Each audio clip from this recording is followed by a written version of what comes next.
Good evening, praise lord. Welcome to this video. ஏன் என்னுடைய time நான் இந்த மாதிரி முயற்சிகள் நான் செய்கிறேன் அப்படின்னா, நாங்கள் கல்லூரிக்கு போகும்போது உலகம் உங்கள் பிள்ளைங்க பின்னாடி உண்டு வருது, அதனால் ஜாம் பண்ணுங்க அப்படி சொல்லி ஒருத்தர் சொன்னாங்க. அதுபோல் உலகம்னா பார்த்திங்கன்னா அதில் புதுசு கிடையாது. உலகம்னா அந்த சாத்தா அந்த மார்க்கெட்டை காட்டுவான், எதோ காட்டுவான், அதை வாங்கணும் இதை வாங்கணும், அதுபோல் பெரிய ஜாப்க்கு போகணும் அப்படி இப்படின்ட்டு நம்ம படிக்கக்கூடிய காரியங்கள் உலக பிரகாரமாக நம்மளை கொண்டு போகணும்னு நினைப்போம். அதுபோல் எனக்கும் பல காரியங்களை காமிச்சான்.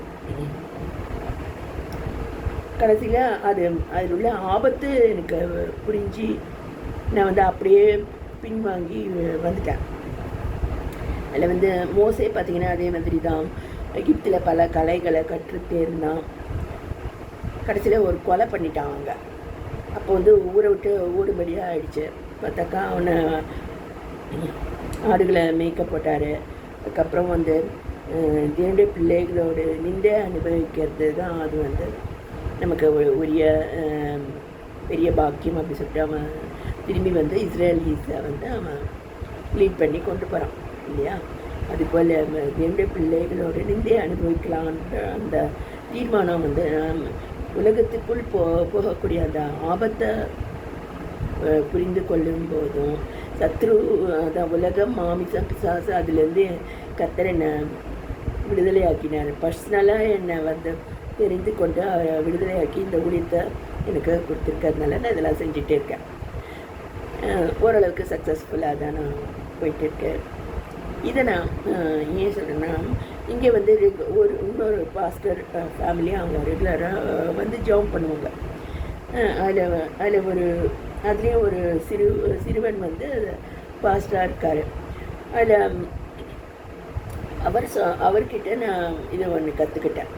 அவர் என்ன சொன்னாருன்னா, தாவீது சவுல் அந்த இதை வச்சு அவருக்கும் அந்த பேச்சு வராமல் இருக்குது. அதில் அவர் என்ன சொல்கிறாருன்னா,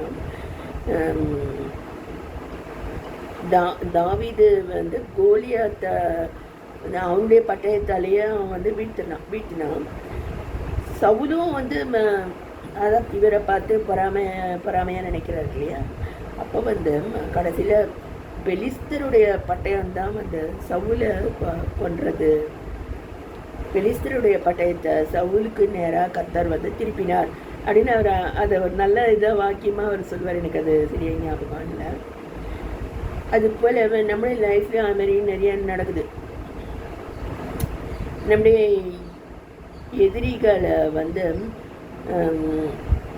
ஊர் உலகம் அல்லது அந்த மாதிரி மற்றவங்க கேட்கக்கூடிய கேள்விகள் அவங்களுக்கு சங்கடத்தை ஏற்படுத்துது அப்படின்னு சொல்கிறாங்க. அவங்க நம்மளுக்கு அறிந்தோ அறியாமலோ நமக்கு தீங்கு நினச்சிருப்பாங்க. அதை உலகத்தார் மற்றவங்க அவங்க பாயிண்ட் அவுட் பண்ணுறாங்க, அவங்க சொல்கிறாங்க. அதை இதுமாதிரி 2-3 பேருக்கு அது நடந்திருக்கு. இப்போவுமே அப்படி தானே நடக்குது.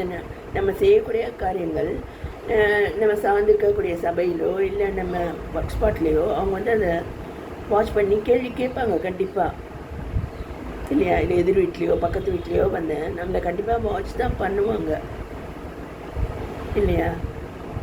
அதை நம்ம மறந்துடுறோம் நிறைய நேரத்தில். யாருமே என்ன பார்க்கல அப்படின்னு நம்ம நினைக்கவே முடியாது. நம்ம ஏதோ ஒரு இடத்துக்கு போகிறோம் அப்படின்னா அதை அக்கம் பக்கத்து வீடுகளில் அது வாட்ச் பண்ண தான் செய்வாங்க. அதை குறித்து அவங்க பேச தான் செய்வாங்க. சும்மாவே பேசுவாங்க. நீங்கள் எதாவது ஒன்று பண்ணிங்கன்னா உங்களை சும்மா உலகம் நம்மளை சும்மா விடாது.